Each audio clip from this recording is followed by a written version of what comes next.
to abide by the Constitution and respect its ideals and institutions. The national flag and the national anthem, that is your fundamental duty. That means you need to abide by the Constitution, to strive towards excellence in all sphere of individual and collective activity. The nutritious food are being given to the kids. Why? Because we need to actually make sure their health and nutrition is maintained.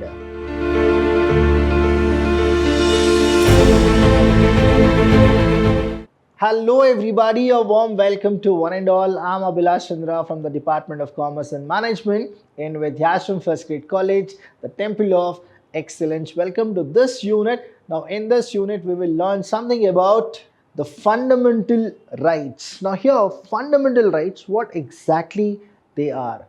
The first thing itself you need to understand is they're called fundamental, that is basic of the basic.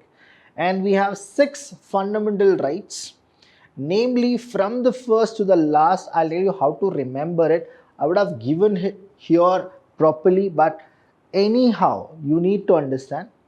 Let's go with this A, B, C, D, E, F. Just understand the pattern here, right? Anybody can remember. That is what anybody can remember. I'll just tell you. Now, C in the sense cultural and educational right.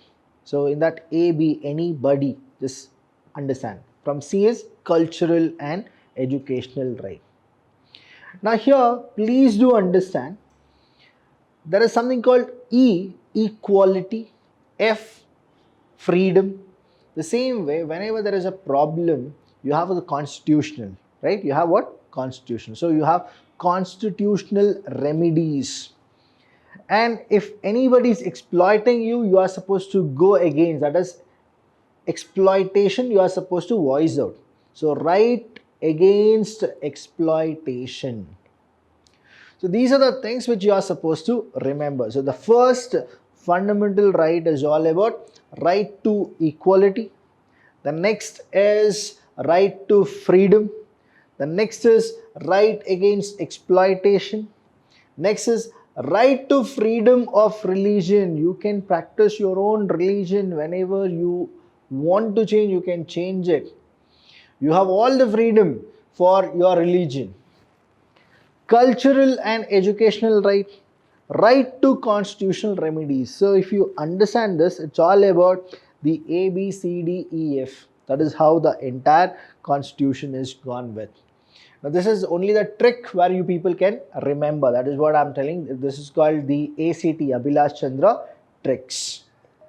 Now here, there are 6 fundamental rights. There was one more right called right to property. Right to property. But later it was abolished. So now you don't have right to property as a fundamental right. So these are the 6. The first one is right to equality. So everybody should be treated equal. Whether it is the caste, creed, gender, it can be anything, the religion, everyone, whoever are born in India or people who are Indians. So they have the basic right, that is right to equality. Next is, we have got independence, right? That is, we have got the independence in 1947, the 15th of August.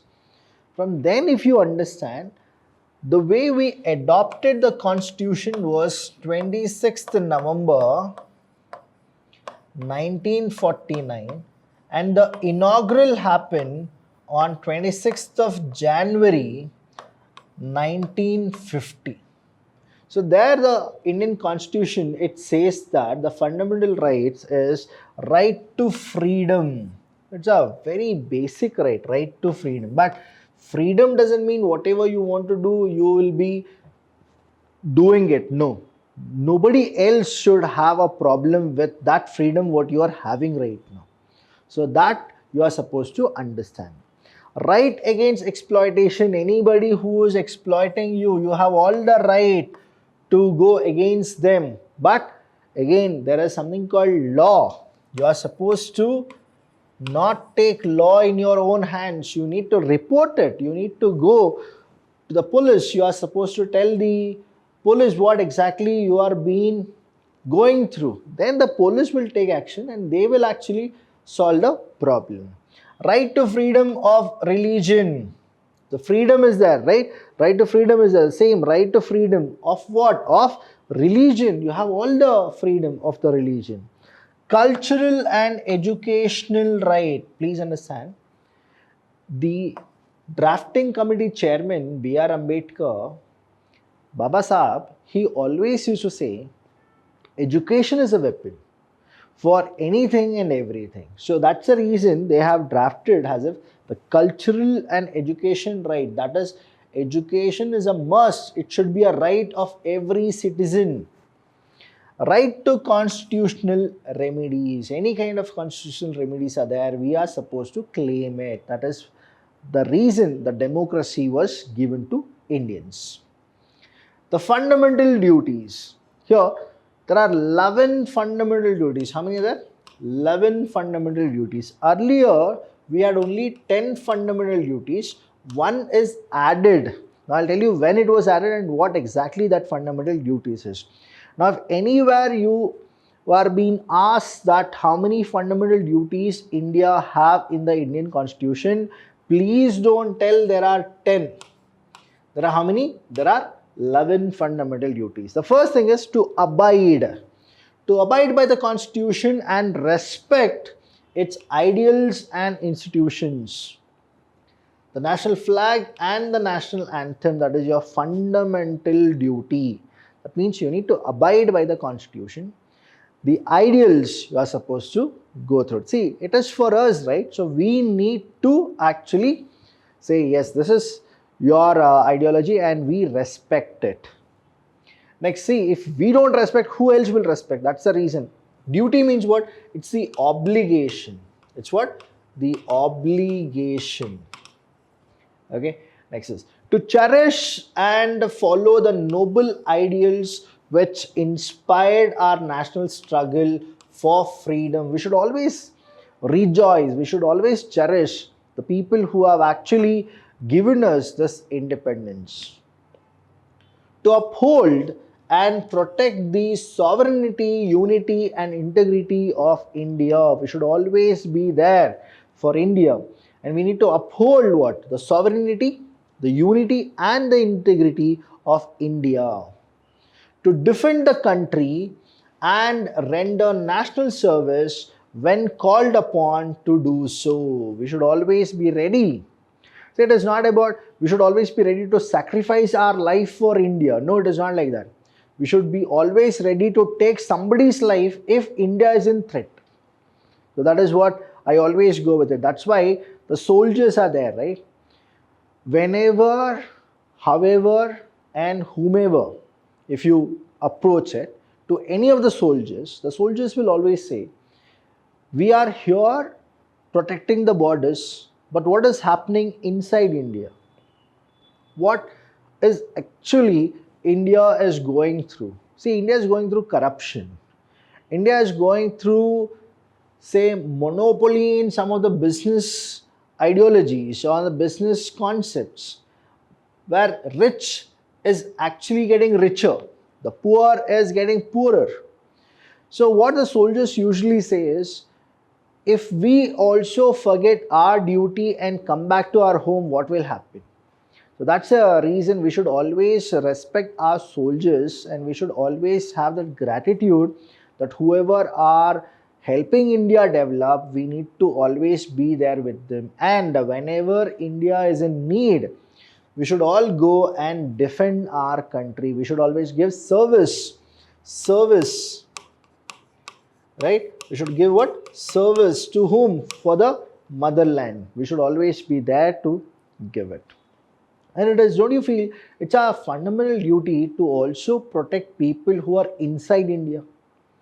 We should also give our service within India. It's not just about the borders, it is also within India we should always. That's why you should be a disciplined citizen of India. You should be self-disciplined. Rather than being disciplined, you should be what? Self-disciplined. So these are the fundamental duties. Now I've given you 1, 2, 3, 4, 3, 4. Say here we have 1, 2, 3, 4. I've given here 4. The next one is to promote harmony. Now we should promote what? Harmony. The brotherhood should be there. To promote harmony and the spirit of common brotherhood amongst all people of India, transcending religion, linguistic. When I say religion, all religion are same. We are supposed to treat people as people. Linguistic, languages, and regional or sectional diversities, to renounce practice derogatory to the dignity of women. So we should always respect whom? The women. Women are to be respected. To value and preserve rich heritage of our composite culture. India is full of heritage. The heritage richness is so good. To protect and improve the natural environment including forest, lake, river, wildlife, and to have compassion for living creatures. To develop the scientific temper, humanism, and the spirit of inquiry and reform.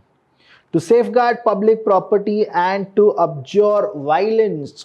We should not destroy public property, because which public property if we destroy, or whichever public property we destroy, who is the person to be blamed? The common man, because again the tax will be taken by whom? By the common man. So it is for us, right, to be used, not to be destroyed. So I have seen in my journey within Mysore and somewhere else also, any strike happens, any kind of a thing happens, right, any chaos happens, what people usually they used to do earlier, they used to burn the buses. Now the buses is from whom? From the taxpayer, right?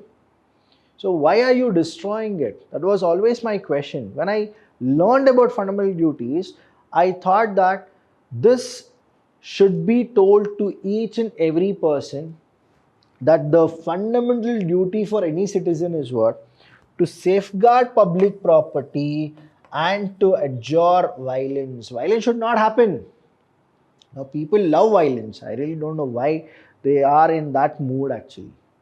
Next is to strive towards excellence. We should be the best of the best in all spheres of individual and collective activity, so that the national constantly rises to higher level and endeavor and achievement. So that is why we should be the best of the best. See, even here if you go with it, I always feel that from the fundamental duties only, many entrepreneurs and many management gurus, they have taken this. And even if I tell you this, you will be surprised. Please understand, F.W. Taylor, Frederick Winslow Taylor, in his scientific principles of management, he has said that development of each and every individual to his or her greatest efficiency.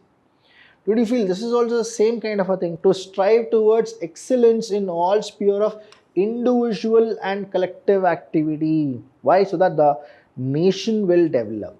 Who is a parent or guardian to provide opportunities for education to his child, or as the case may be, ward between the age of 6 to 14 years, give them education. That is your basic duty, fundamental duty.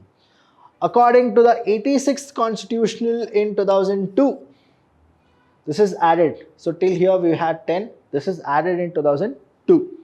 It is a duty of the people of India to adapt and make India a safer place to live, to be clean and make the surrounding clean, and not to hurt anybody physically and mentally. That is also added in 2002 in the 86th amendment. That is the 86th constitutional.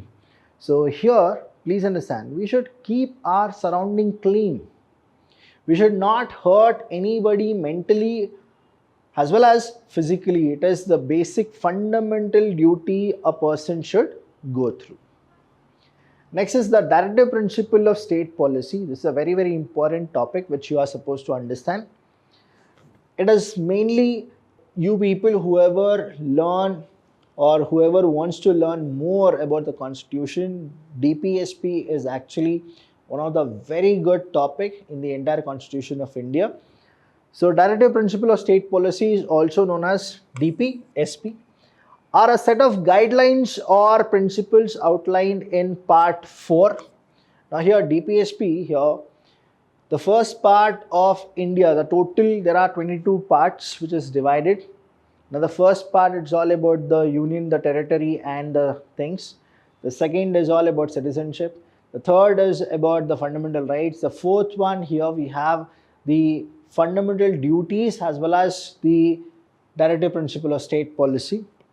So here DPSP are what? They are the set of guidelines or the principles outlined in part 4 of the Indian Constitution meant to guide the state in the establishing welfare state and promoting social justice and economic development. That is a very, very important topic. The DPSP are non-justiciable. That's the only problem here. They are non-justiciable. Anything happened to the fundamental right, they are justiciable. But DPSP is non-justiciable. Provision in the Constitution of India, which means they are not enforceable by court but serve as guiding principles for the welfare as well as the government policy making and legislation to secure the welfare of the people. DPSP are aimed at promoting a fair and just society by directing the government to implement policies to ensure the well-being of citizens, including social, economic and cultural rights. That is what the main feature of DPSP is. Now the objectives, why we need DPSP. First is social welfare. Next is economic security. The next one is improved standard of living. DPSP actually increases the standard of living. So social welfare, how in the sense ensure social and economic justice by promoting the welfare of the people, especially marginalized section of society.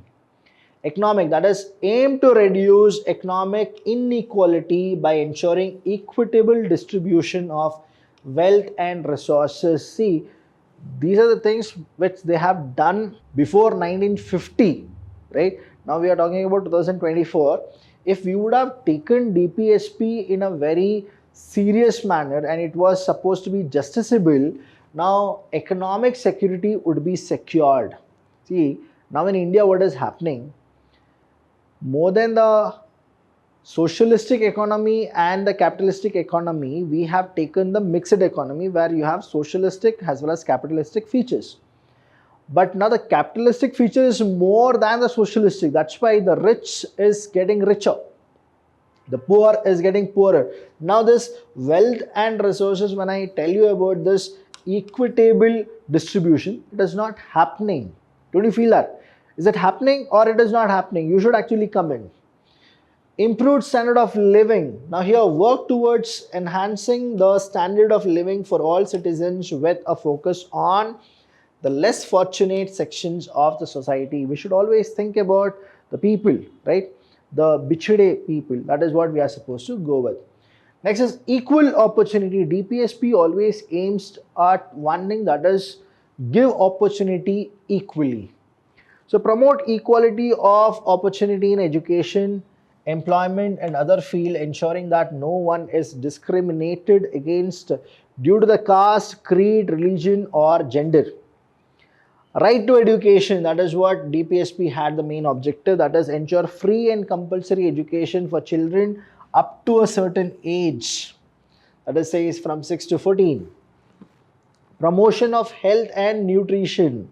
See, India had something called the malnutrition problem. Now it has been eradicated, right? Direct the state to improve public health, sanitation and nutrition, particularly for vulnerable group. That's why even in Anganwadi and other places, Asha Kirana places, you get to see that the nutritious food are being given to the kids. Why? Because we need to actually make sure their health and nutrition is maintained. Significance of DPSP. Why DPSP? What exactly are the significance? The first is provision for a uniform civil code. Now we people are talking about this. 2024 we are talking about uniform civil code. So DPSP was written before, isn't it? So the state should strive to secure a common set of law for all citizens regardless of religion. That is what DPSP went with. But as a demerit, there was non-justiciable, right? So people couldn't go with it. Right to adequate livelihood, that is Article 39A, ensures that all citizens have the right to a livelihood that is adequate to meet their needs, their basic needs. Social and economic justice, promote a just society by reducing inequalities of income, wealth, and opportunities. That's the main significance of DPSP. Now, when we go more about it, right to free and compulsory, please understand, right to free and compulsory education. Ensure that children up to the age of 14 receives free and compulsory education. Protection of childhood and youth. So safeguard children and youth from exploitation and ensure their well-being. There were so many acts, right? POSCO Act was also being introduced for welfare of the childhood and the youth. Here, promotion of health and nutrition, that is Article 47. It says that anywhere in India, if you see that malnutrition was a common thing. Say DPSP in 1947, 48, 49 and 50, if you go with it, the way the constitutional reformers and the people who wrote the constitution, they thought about it in those time itself. That is, we need to eradicate malnutrition. That's why it was being given. The state of responsible for raising the standard of living and improving public health, particularly by tackling malnutrition.